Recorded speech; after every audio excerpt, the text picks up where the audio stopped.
This program contains candid discussion of gender identity and may include adult topics and language. Listener discretion is advised. Trans Chat with Christiana. Real people, real lives, real talk. Trans Chat with Christiana. Hi, and welcome to Trans Chat. Real people, real lives, real talk. I'm your host, Christiana Brecki. Namaste. Arsunain Kalia Danyavad. On this episode, Marci joins the cackling hens from her hotel room in Bangkok, still recovering from gender confirmation surgeries, to chat about judges, kilts, what it would have been like to grow up as cisgender women, and more. I hope you'll join us. Trans Chat with Christiana. I'm Marci. I'm Katie. I'm Christi, and we're the Cackling Hens. I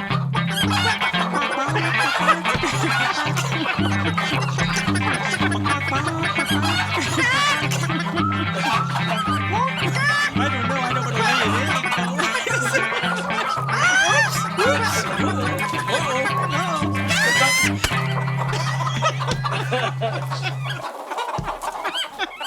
I think the Republicans are now going after sports, kids in sports, transgender kids in sports, because they're least able to, have the resources to protect themselves and fight them, that kind of stuff. So anyway, I don't know why I thought of that. What did I think of that for? No, it's vitally important. And over here, exactly the same things happen. Every time some idiot organisation decides to do it in for trans people through the courts, they're defeated every bloody time. And so you go, oh my God, we have to fight this, we have to fight that. We just fight it, and the judges, every bloody time in this country that the judges will come down in our favour. So it's just these man-hating feminists and right-wing Christians and right-wing politicians, extreme right-wing Christians and politicians, kind of arseholes, and they. Yeah, that's a bad combination. That's a dangerous combination. But they're defeated. They are consistently defeated every time. Okay, bring it on, because they won't not in the UK they won't win, and it sounds like in America that they're not winning either. No, for the courts really saved our ass during the Trump time.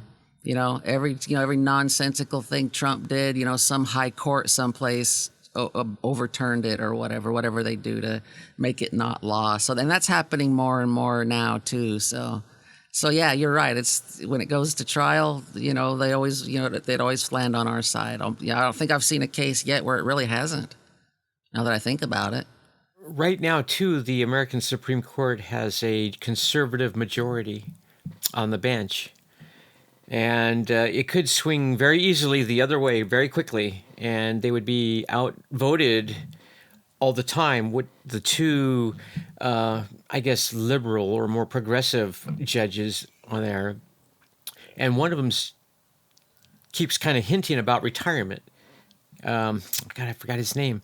Well, anyway, that's about it. But then, there was a surprise where, there was a surprise, except for Justice Clarence Thomas and Alito, maybe. They're always to the right all the time. Even the conservative ones, even Kavanaugh voted in favor of protecting some rights. Do you recall that, Christy? There were some things, it was a surprise, even with a conservative majority, Yeah, the Supreme Court has definitely not done what Trump wanted them to do when he appointed those people to the Supreme Court. Yeah, there's a young female on there, too, that he got appointed, who's on the Supreme Court justice. Yeah, Amy Barrett. Coney or something like that. Yeah, and she's really kind of a right-wing sort of wacko politically, but she voted in favor of protecting, she, surprised everyone too. But that doesn't mean that they'll always do that, No, but they are servants. They enact the law. So ultimately, the Constitution and the law are the bottom line. I would have thought, that obviously, someone in that position can set precedents, and but I would have thought that they're still obliged to enact the Constitution. So it matters more, and which can be changed. You can have new laws. I don't know. I don't know if I'm off course there, but that's what springs to my mind. Well, it's good to see that. It's good to see that these judges are doing what they're supposed to do, and they're not just sort of in Trump's pocket. Yeah. That's awesome. It's good to see. Trans Chat with Christiana. Well, Marci, you want to adapt that title? Lady Marci? Oh, yeah, it could be, yeah. My gosh. Yeah, there you go. Lady Marci. And then you kind of cover everything. Yeah. Hey, if you just go buy like a square foot of land in Scotland for $49.99, I think you can like officially get the title. I could do, couldn't I? Oh, that's really? Is that true? Is that true? I've seen them. I don't know how legitimate they are, but they've been pitching it on Facebook for like months, really since last year, I think. Really? Wow. Yeah, $49.99 for a square foot of land in Scotland. You can officially change your IDs and things to say either Lord or Lady. Oh, on that property. Oh, But you could like put it on your like ID and stuff. Apparently. yeah. Wow. I wonder if that's a real estate marketing ploy to get you to buy real estate there. Oh, yeah. Oh, it's some kind of a scam. Yeah, and You can do with a square foot of land. yeah. Yeah. And it also entitles you to wear a kilt of the same tartan as DT, who logged and registered his own tartan, which is pink stripes and purple and pink stripes.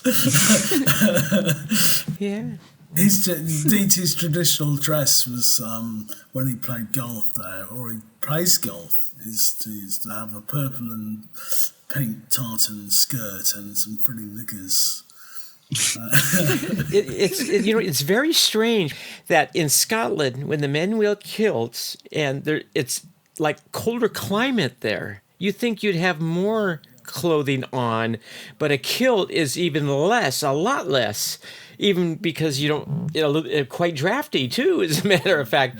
That is kind of a strange thing to have, is a kilt in Scotland, where it's very, very cold, almost year round, or overcast. I agree. I think you're right, Katie. I think it's a very piquant observation. That's odd. Doesn't seem like there's any practical use for it. It doesn't seem like a practical outfit. At all for the climate or for what they were doing and things. It's a Victorian. It's a Victorian fantasy. In the harder days, in the earlier days of Queen Victoria in Scotland, the dress used to be some tartan cloth which is draped around oneself. Certainly not a natty little skirt. So these little tartan skirts are they don't have any really great grounding in Scottish tradition. I wonder if it's a test. I wonder if it's a test to say, well, if you could stand the cold, you're man enough. You're man enough. If you could stand the cold, you could take it. Let's see you. Get out there in a tartan. That's it. Go out there and have a daily toil out in the fields, or go fight battles or whatever. Yeah, some funny psychology there, because I think I think maybe that if you did wear a tartan skirt, that it would make you man enough because you're expressing one's femininity. I'll probably be cut in half by his claymore if I'm not careful. I don't know. So they don't look all that feminine. Some of those guys look plain old sexy. So you see, there was this show they were showing for a while, or I saw commercials for it or something about these Scottish lumberjacks or something like that, and they were awesome. They were just buff. They looked awesome. They didn't look the least bit feminine. There was nothing feminine about that at all. They had the kilts. But that wasn't nothing feminine about those fellas. You guys. Hubba. Oh, no. Oh, save me. Tossing the caber. God, those guys know how to toss their cabers. Yes, ma'am. I'm not switched that way at all in my brain. I'm thinking of women in tartans and things like that. Oh, I don't know. I'm not attracted to males. I don't know why. I'm just not. It's not in my DNA. No. I could see it, but some of us are, some of us aren't. Yeah. I wonder if I'm actually bi. Well, it's funny. I don't.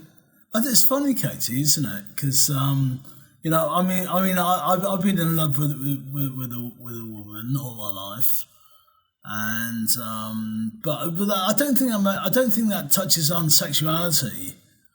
I think who we love not. I mean, sexuality comes into a loving relationship.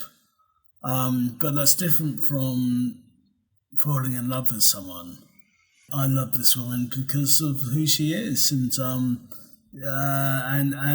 there are some really lovely, sensitive men there who I could love their spirit as well,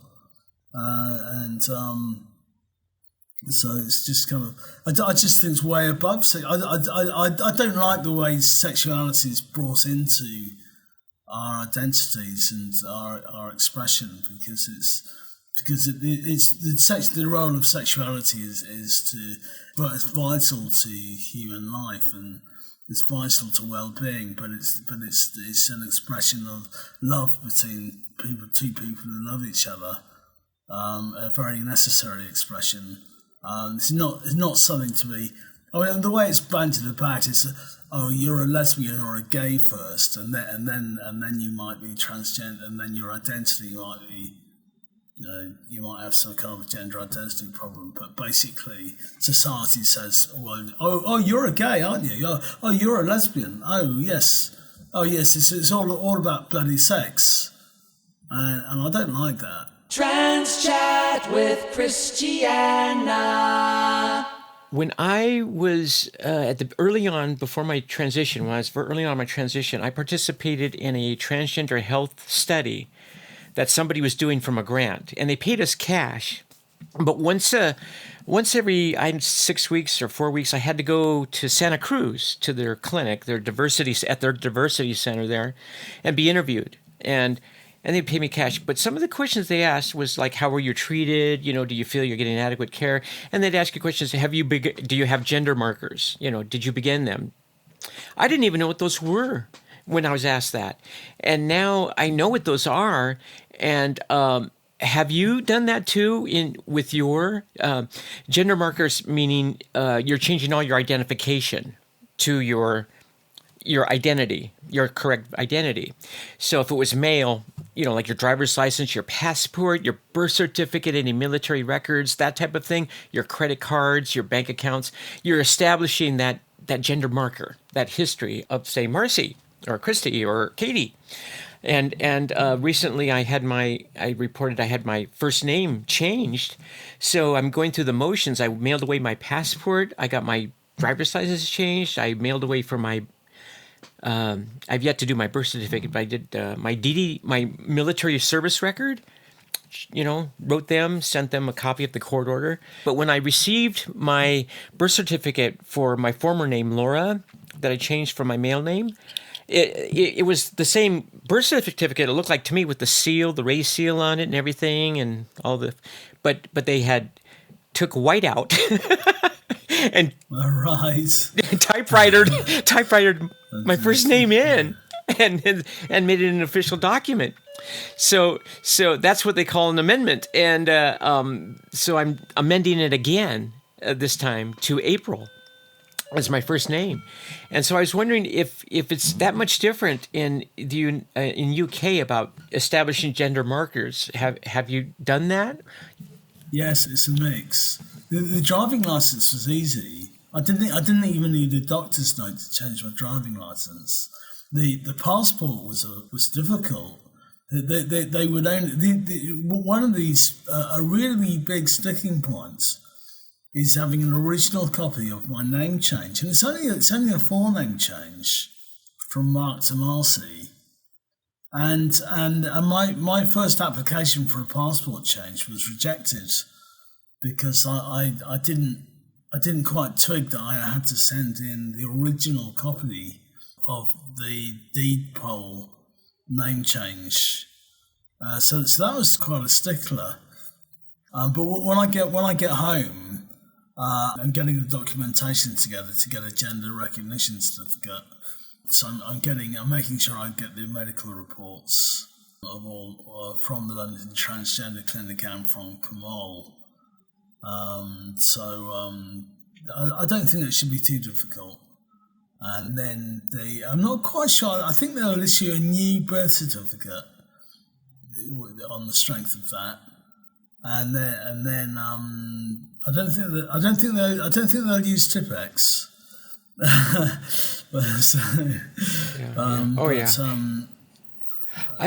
Christi, have you heard of something like that, Marci? And maybe you could. I've never heard of that before. Is it in the UK a gender certificate? I don't think we have anything like that in the United States, or maybe there's something comparable. No, we don't have an equivalent. We don't have an equivalent to that over here. Well, what is a gender certificate, Marci? What is it? Well, it's a document which establishes that you are a female, or if you were a trans guy, you would do the same and say you were legally a male in the eyes of the law, in the eyes of British law. But I think American law and British law are different because in the UK we don't have a constitution. It's not written down. I don't know much about it, but yeah, in the eyes of UK law, that I want to have that certificate. That wouldn't go over well here. No. Because people over here would see that as just being proof that you're trans, just labeling yourself as being trans. Because not everybody in the UK is going to have to carry one, are they? No.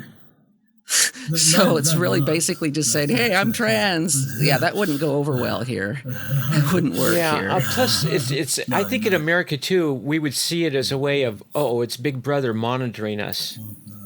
It's a label. It would be an automatic label. You might as well have a T written on your forehead. Yeah.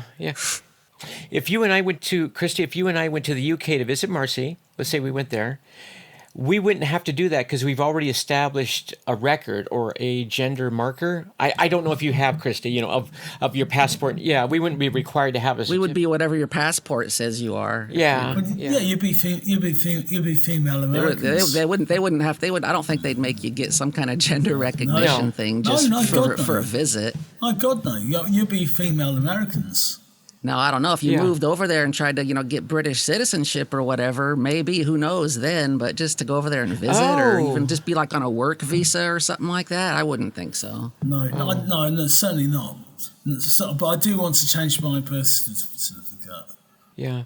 I'm just going to mail back my original one they sent me with the name change, because that's what they said too. I had to send my court order of my name change, and also a certified copy of my original or the original. So I'll just send them back the original because I'm not going to keep the old one for anything. As a matter of fact, I'm at a crossroads at destroying my one that has my male name on it. But I'm not sure because if I should do that. but then there's some type of document of me in my possession that shows who I was originally. If I didn't have that, and I'm not sure whether or not to keep that or burn that, and I'm at a crossroads, and I think I should get rid of it, destroy it, shred it, or is there a reason I should When keep you it? replace it, when you get, do you have the one that's amended? Yes, I do. Yes, I do. Yes, I do. I do, and that's the one I'm mailing back to get the new one.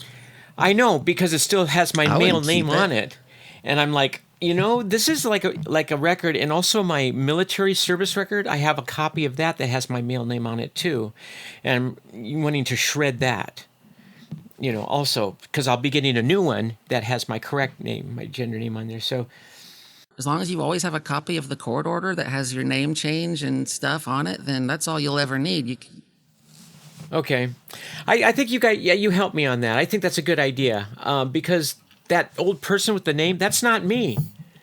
That even then when I was that person legally, I wasn't that person. That was a facade of who I was. So...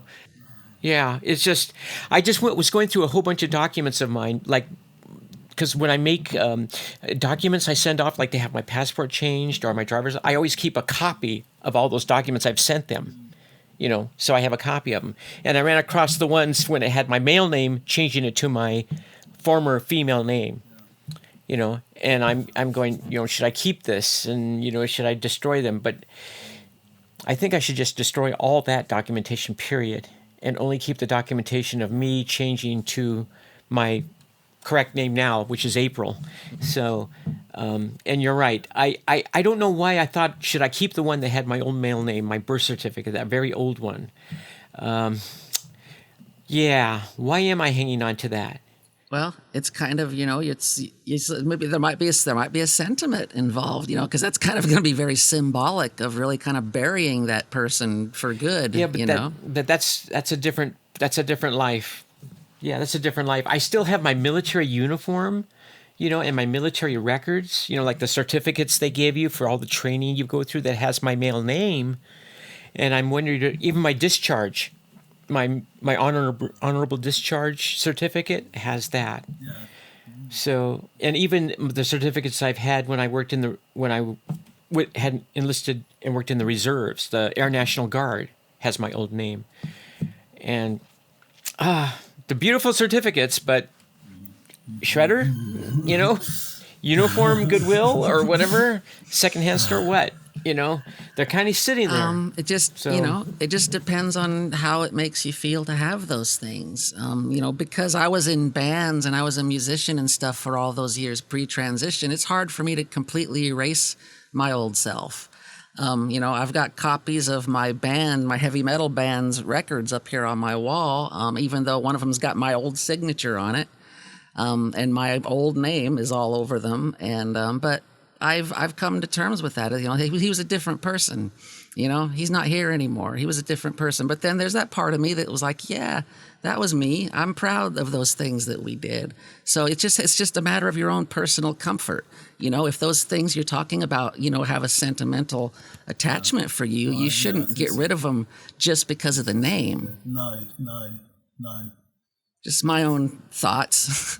Well, my thought was, it's really, you're right. It's really not the name. It's more the memory or the life I had, or used to be, where I came from.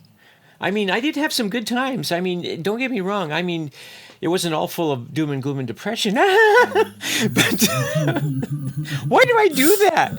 I laugh about that, but that's serious, Well, laughter is a coping mechanism. But there were good times. Like the military, my time in the military, I didn't care much for it. It wasn't a life for me, but I did have good times in the military and met good friends, good people, did good things and memories. But to have an honourable discharge is something to be very proud of. Yeah.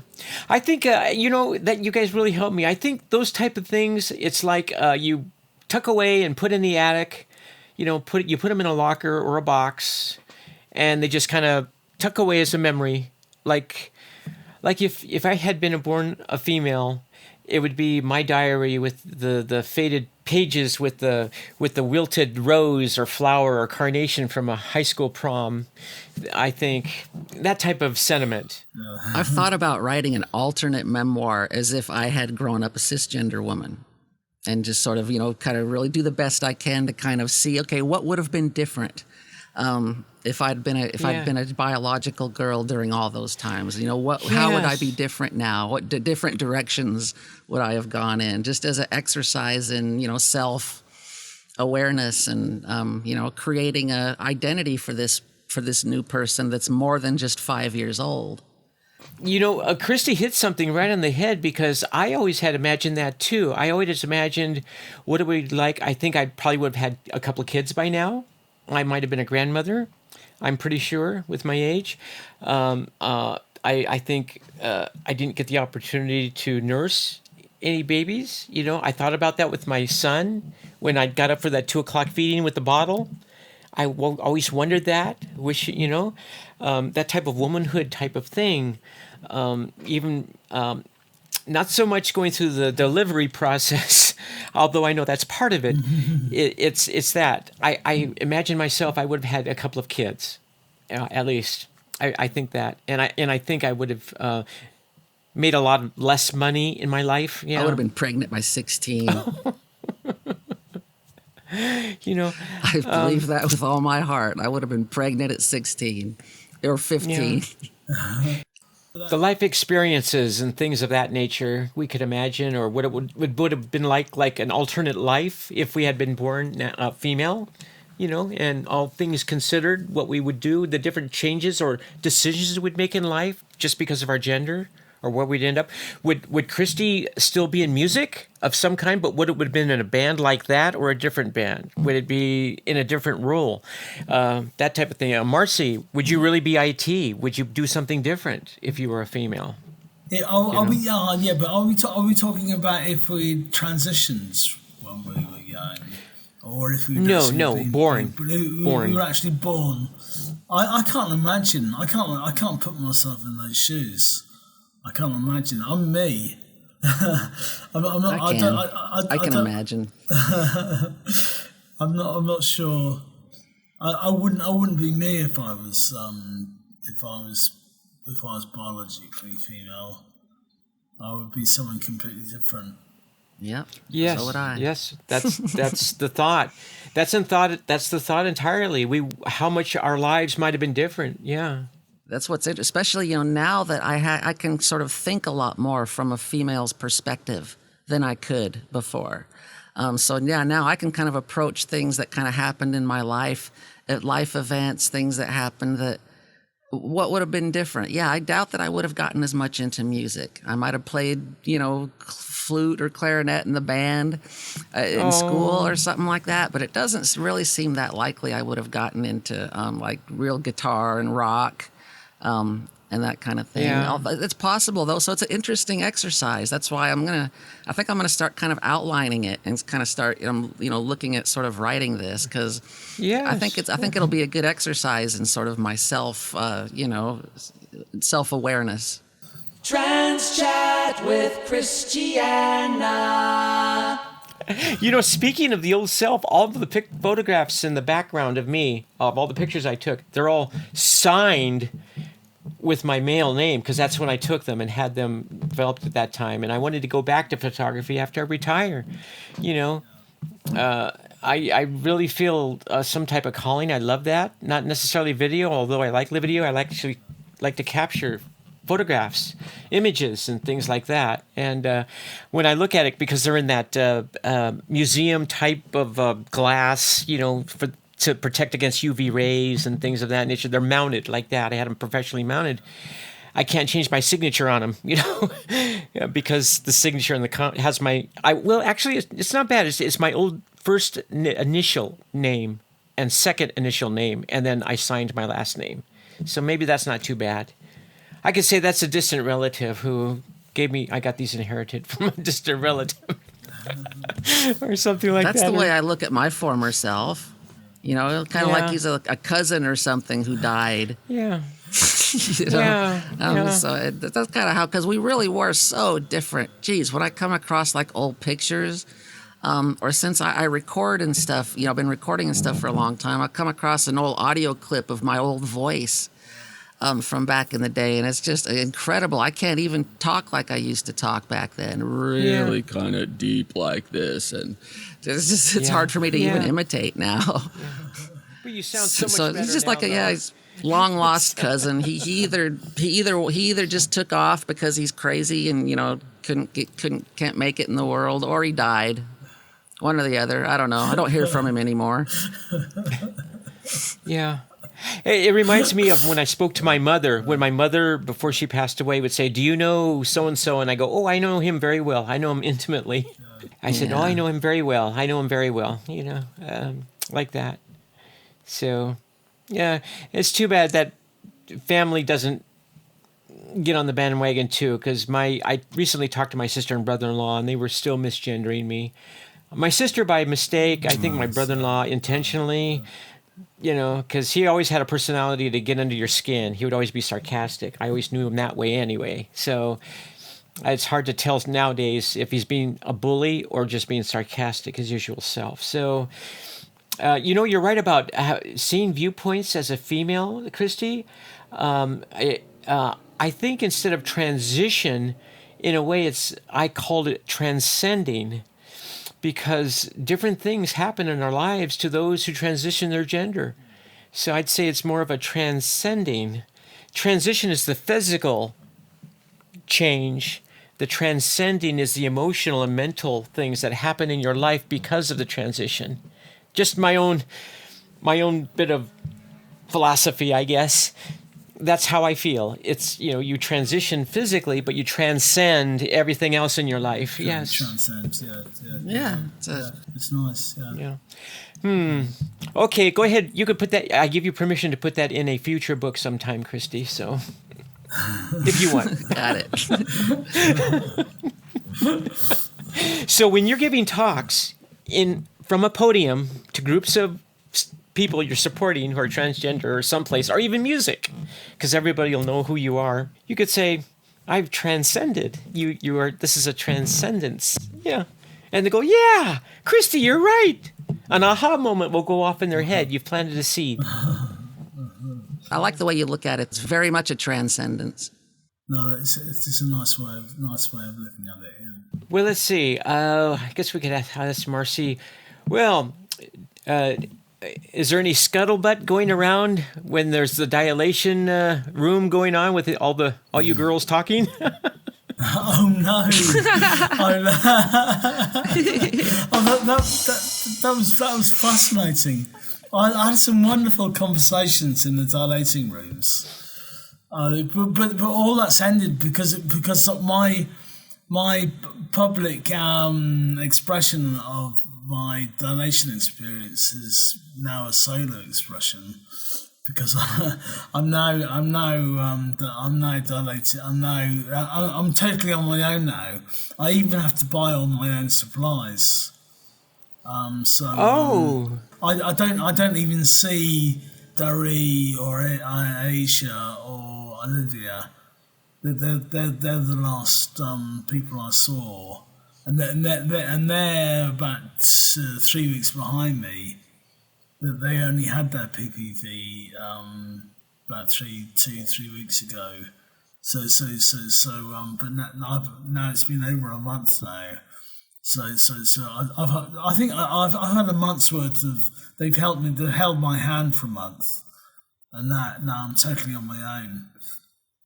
Not totally, because I can go to them for advice, and but I've sourced out all the supplies, and I've just spent quite a lot of money on quite a big kit bag, because I'll be in quarantine. I'm gonna have to. I'll need to buy quite a few supplies to because the medicines and the sanitizing equipment is. I need to do that. I need to do that for the next 2.5 months or 2 months. So I need. I can get most of that stuff in the UK, but not when I'm in the quarantine hotel. So I bought this big suit carry case to pack in a load of stuff to last me over in the quarantine hotel. Okay. Do you have enough supplies? Do you think? Yeah, very conveniently, there's a pharmacy right next door to the hospital. And they're very helpful.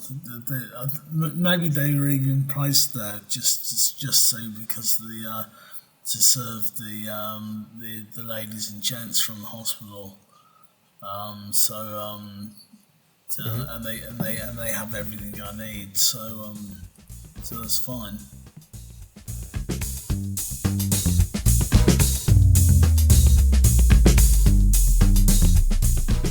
What a fun conversation with Marci and Katie.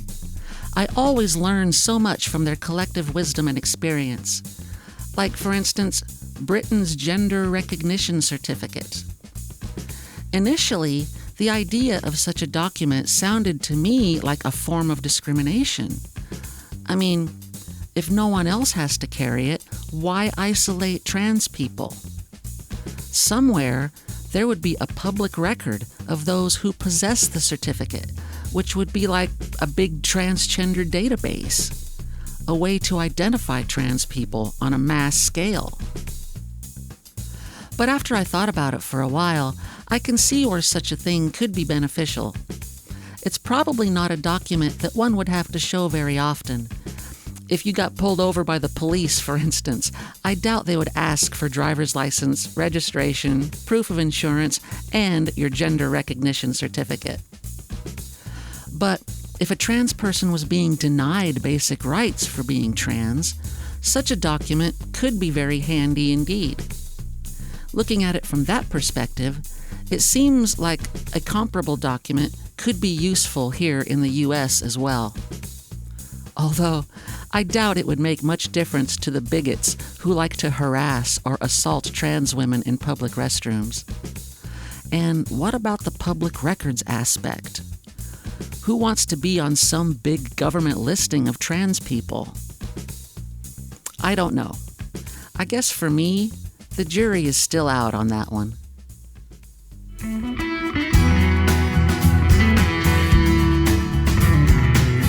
Thanks again for listening to our little podcast.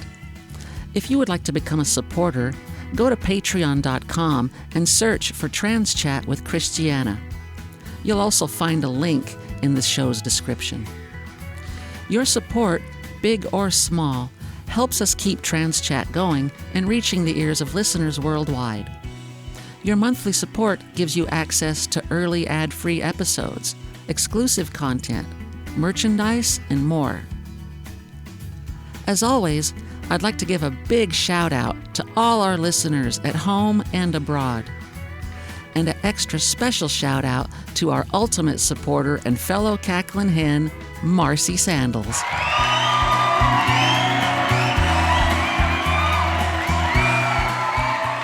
I'm Christiana, and this is Trans Chat. Until next time, take care, be safe, be you, and be proud.